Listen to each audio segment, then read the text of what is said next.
Hello, good morning, good afternoon, good evening, when and wherever you are. I hope everyone is all right.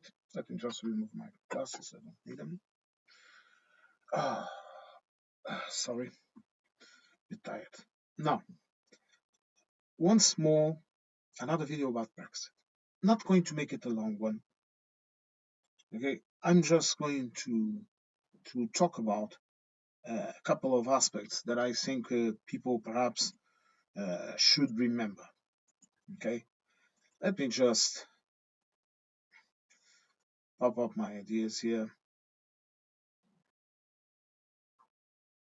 Okay, but today I'm going to keep it simple, okay?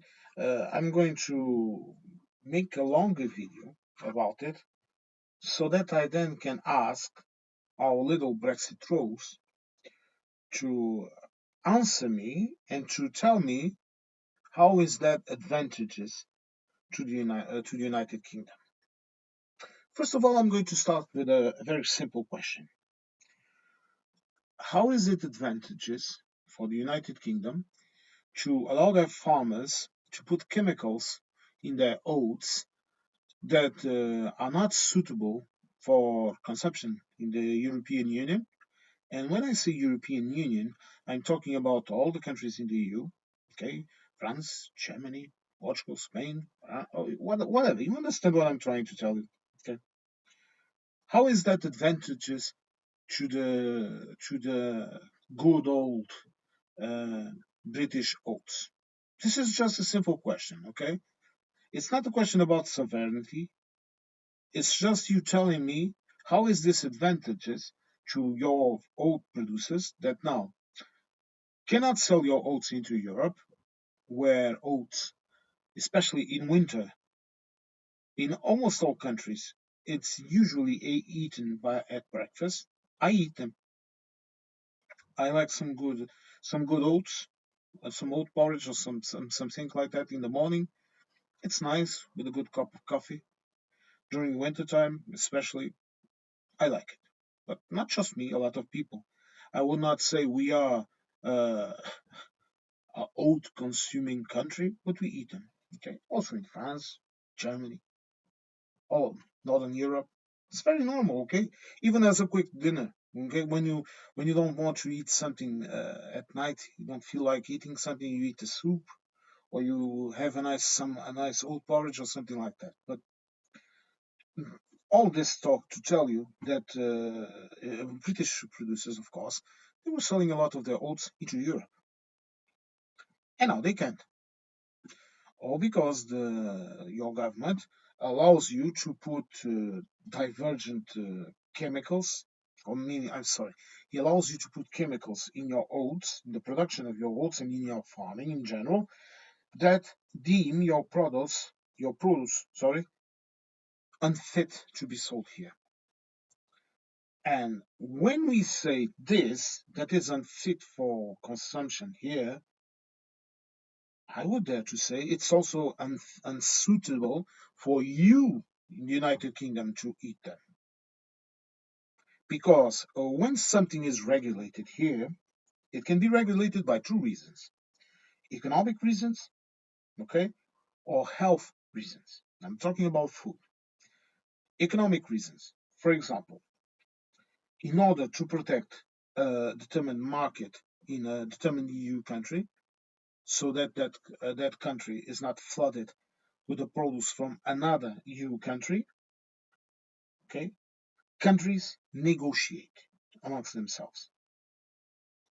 Okay, this happens a lot, especially in the dairy industry, but it's absolutely normal. And the other reason why a produce can be banned, or the use of a chemical in a produce can be banned, is because it's scientifically proven that that chemical is bad for you. And I'm not talking about bad in the sense that you can eat a bit, and only if you exaggerate it will be bad for you. No, I'm talking about something that is actually bad for you. Because usually those products that you are talking about, the ones that might be bad if you exaggerate, they will come with a warning label telling you if you eat too much of this, it might be bad for you. For example, sugar-free chewing gum, it comes with a warning saying that if you consume too much of this chewing gum, it might give you diarrhea and problems in your intestines, in your stomach, for example. But if you, like me, sometimes just get a stick of gum and that is all, it won't be bad for you. It won't be good for you, but it won't be bad for you, okay? But the fact that a produce is specifically banned because it's noxious to you, it's poison to you, and your government allows it. And your government continues to try and diverge. With labor, this tendency decreased. So, to all of you that are saying labor are the same as the Tories, no, they are not the same as the Tories, okay? They don't go far enough. They are always trying to please the right wing voters that they will never please because they will never vote in Labour, whatever they do. And all that Labour is doing is wasting and losing votes on the other side. So that is it. And Labour also is losing Scotland. It's also losing the other countries of the Union that are getting fed up with this. Okay, and I even question the existence of the United Kingdom as a country, as a union. Sorry, Scotland, as a union. If this continues to be like, if this state of matters or of affairs continues, but that's another question and for another view. But I want you to explain to me, okay, how has Brexit benefit your oats? Because if this was, for example, in a situation where the UK was in the European Union, then, for example, in order to compensate the British farmers that might need to use those chemicals to protect their crops, the oats in this case, then the European Union would give him a subsidy or some kind of compensation in order to cost that less profit that or more, for example, to use a different chemical that the British farmers would might have to use. This is how things would work. Okay, this is how things work here. Okay, negotiation. People talk. It's not. It's not that wonderful. It's not that wonderland of imperialism that the Brexiters seem to believe that the EU is. No, everything that happens inside of the European Union is negotiated. This is why you can have uh, countries, not countries, people like the president of Hungary talking shit, okay, and the other nutter of Slovakia, okay. And this is how you can have those people talking because they have the right to talk. You might not like them, you might call them Russian tools, but they have the right to talk, and we have the right to tell them to fuck off. It's it's as simple as this. Okay, they don't get their way. They don't participate in things. Oh, Hungary only, I think, in the weapon procurement. They don't participate in anything of that. Okay, they don't receive the subsidies. They get fined when they do things that are not what was agreed upon, and that is it. And things continue. But it's a democracy where people can talk and where people can issue an opinion and where people can be listened to and answered to, which is much more important because it's very easy for someone in Westminster to just sit by and give you and go, oh yes, you're very right. Oh yes, this is very unfortunate, and then they don't do fuck about it. Around here, if a politician says, I need to do, we need to do this, I'm going to do this, he bloody hell should do it. Or else, well, they get voted off. Look at Portugal. Two governments that fell, but the state continued to work, okay? Unlike the United States, where we saw what happened, for example, and they are a great democracy. Yes, they are. Yes. The same in France, okay? Same in France. The government fell, but public offices were still paid. Uh, Everything still worked. So, what's the issue? let's continue with our little Brexit friends. Okay, this is one of the aspects that I want to talk about. Also, I would like to ask you, how is your small businesses going? Hmm? Those little delicatessens, for example, that sell a lot of products from all over Europe, even the world. How is that going? Can they, for example, put some British cheese and British produce, whatever, preserved meats, you name it, okay? You understand? Well, some Yorkshire puddings, whatever. You understand what I'm trying to say? Can they put it all in a bag and just ship it out to Europe? Can they? Don't surprise me. No. Can you, for example, uh, in the other side, can you, for example, buy a box of French cheeses to sell in your shop at the same price that someone, for example, here in Portugal would buy? We have a lot of cheese. I don't like cheese personally. Sorry, but my family likes it. But around here we have a lot of varieties of cheese, but we also like the French cheese. You know, Camembert, Brie, a lot of varieties of French cheese. Can you just buy them at the same price and then sell them at the same price? For example, can you have a small business producing, I don't know, arts and crafts and all of that crap? A lot of people do that online here too. Can you just have that and sell them all across Europe without any added expenses? Hmm? Without any unnecessary paperwork? Basically, I know someone that does that, and she sells all over Europe. She does things like knitting, okay, knitting and clothing and scarves and gloves and socks and all of that crap. Okay, sorry, all of all of that. Okay, and she sells it all across Europe. She has no added costs to it. Okay, she just puts it in a box. In the description, she tells what is that she is sending, in this case, clothing items, and just ships it out. When she is paid, it goes into a banking account. When the fiscal year is up, she has to declare what she earned and pay her taxes, and that's it. That is all. Can you do the same thing in the UK? Can you? And I'm talking about legal routes, okay?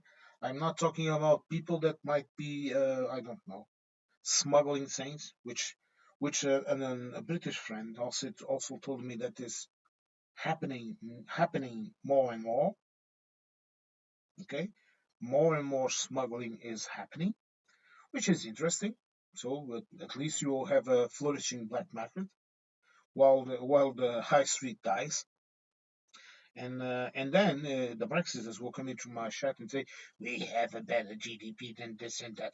Our GDP is this and that. Well, fuck your GDP, because your GDP is only the total amount of wealth produced in your country. And given the amount of money that circulates in the city, that is the European capital, I would dare to say the world's capital of money laundering in the world. That is where your GDP is, and also in your oligarchs, also in the people that don't pay taxes in your country, also the people that buy out estate and property in your country and then rent it to you at obscene. But my cat is stopping. My cat was pushing the computer. Okay, she wants attention. She's cold. Okay, that is where all the money is. That's what GDP is, and you still don't understand what GDP is. I'm asking you. Look, I asked you about the oats. I asked you about the small producers. Okay, and let me see now. Oh, the people that are producing bikes in your country, can they sell them all across Europe without any? And I'm not talking about if they can sell them, because naturally anything is possible. But I'm talking about the paperwork. I'm talking about the declarations. I'm talking about all of that. Can they do it? And another question? What about school trips, except from France? That the UK has an agreement to allow students to identify themselves with their ID card, no passport needed. It's the only country the UK was able to do that. Okay. What about school trips? There used to be dozens of school trips from here to the UK.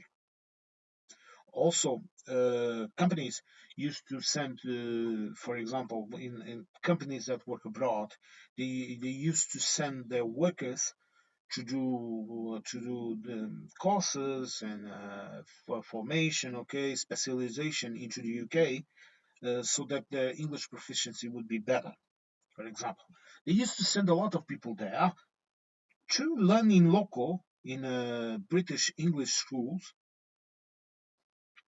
Sorry, in British English schools, yes, in schools of languages. Okay, they used to send them there so that they would learn in local, better proficiency at English, even in technical terms. For example, in computing and engineering, economics, trading. Okay, they used to send a lot of people there. How is that going? There. Another question. If you can, I would like you to answer me those questions. I know the answer to those questions already because I looked it up. But I want to know, how far does your dedication to your Brexit mantra goes? How lunatic you are to continue to defend this shit while it's ruining your country. I really would like to understand it, okay? I really would like to understand, how are you still defending that? If you looked at me in the face and told me, I thought this would help us. I thought we would have more sovereignty over our own business with it. I thought it would help us economically. I thought this would compensate for the for what happened before with the austerity policies and all of that. I thought this. I thought that. My friend, I will accept your explanation. I will say, all right. But if you continue to defend this, I want to know why. Do you get some kind of sick pleasure in being the sick man of Europe, sick country, the sick man of Europe? Do you want to join in the chorus of the American YouTubers that are now popping up saying Europe is doomed? Doom, doom, doom, doom, gloom, gloom, gloom. Like Europe, and some of them don't even know that Europe is not a country. Okay, we are not a country. Many countries, okay? Many countries, not one country. Do you want to join in that chorus? Do you want to join in the narrative of Mr. Farage in the reform, while their their councillors and representatives and party members, some of them even get arrested, like that little Russian spy from Russia with Love? Do you want to join in those people? Do you want to join in the chorus of traitors just because you don't like your Pakistani neighbor or some shit like that? Well, you don't like him, don't talk him. Don't talk with him. Tell him off. Don't talk with me. You want to do that? Do it. It's on you, not on him. Do you want to talk about that? Do you want to talk about how when a brown person commits a crime in the United Kingdom, it's all over the news, and when a white person commits a crime, it doesn't appear in the news? You want to talk about the grooming gangs? You want to talk about how a grooming gang by brown people is all over the news, and countless grooming gangs led by white people, okay, especially in those rich bastards that seem to be bored with their wealth, and then they start to abuse children and women. Do you want to talk about that too? Well, you want to talk about it? Okay. I can talk about what has happened here, for example. I can talk about the level of criminality that is being committed by Hindustani people in some areas. and the reason why they are having their visas denied and they are getting kicked out of the country. But I can also tell you that they represent a minority in terms of the total criminality that happens in the country. That, thank God, has a very low crime rate because the police, the courts, the state does their job instead of sitting in their asses and screaming at little whales coming in from the sea. You want to talk about that? You want to talk about how no one can explain to you why immigration has increased because you know the reason why immigration has increased. Do you want to talk about the backlog of immigration processing in your country? Do you want me to give you a practical example? For example, like I have talked about this because it's a perfect example about it. But some 2 months ago, okay, I think we're in November, October, I think around in late September, a boat with some migrants came in into the south. Okay, all the people were taken out the ships, of the boats. There were around 30 people or something like that. They were taken into hospital. Okay, especially three women, the two women and a child. One of the women was pregnant. They were taken in. They were taken care of, and after that, only three people were allowed to stay in the country because they had political reasons to stay in the country. They were fleeing. They were political. They were seeking political asylum. Only those people were allowed to stay. You want to? This is a perfect example. You want to know how long did it take? I saw that news. I think in a Wednesday or in a Friday, something like that. And Sunday, they were already out of the country. You want to talk about that? You want to talk about why your government did not want to be a part of the Dublin Agreement? Do you want to talk about that too?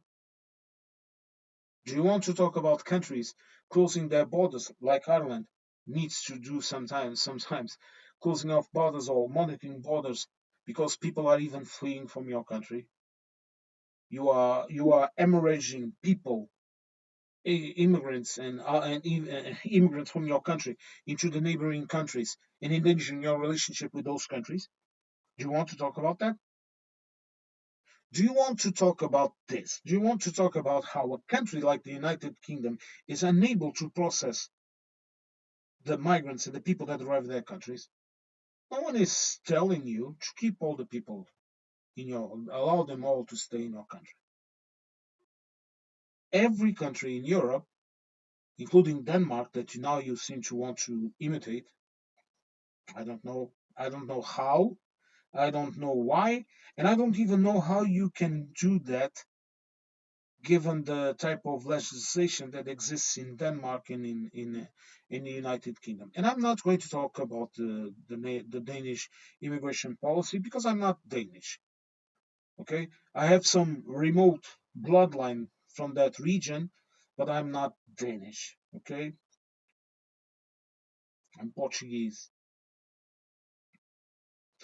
But do you want to compare your legislation with theirs? Is this another another utopia like the Swiss like deal or the Norway type deal with the EU? Do you want to talk about all of this shit that is absolutely useless, futile talk, and the reason why you keep saying in your little newspapers, in your mouthpiece of lobby groups, the relations between the EU and the UK have cooled off. The result is not working. Labour is failing. You want to talk about all of that shit? No. It's much easier to say EU is punishing us, EU is falling down, uh, migrants are ruining this country, and all of that shit. It's much easier to say that instead of addressing the real problems. For example, all you folks in the extreme right that were manifesting I wouldn't call it manifestations. I would call it rioting. That were rioting in the streets and burning down, trying to burn down mosques and attacking people from other religions that are around, I think, 4% of the entire population of the United Kingdom. So in 104 are Muslims. So this is more or less what the proportion would be. Instead of doing that, why don't you go to Westminster? Why don't you sit down there, okay, near the Parliament, and demand that they find a way to increase your life conditions, to give you jobs, to give you affordable housing, and to especially process the migrants that are inside of the country.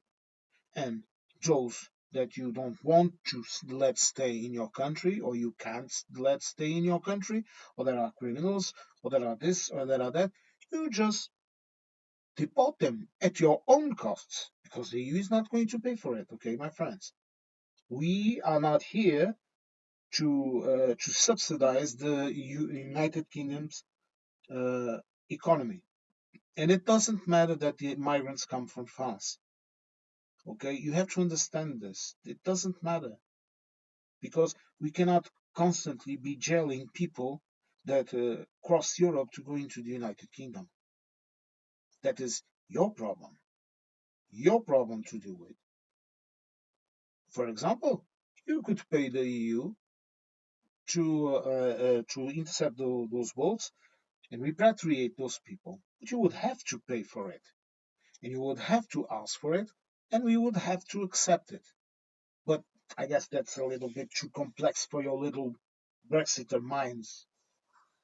But you are going to continue coming to my comment section, talk about your silly ideas, and I would either let you stay if you are not impolite, if you just say I don't agree with you, that those comments say, or I will hide you or kick you or remove your comment or whatever. Okay, because I frankly don't care.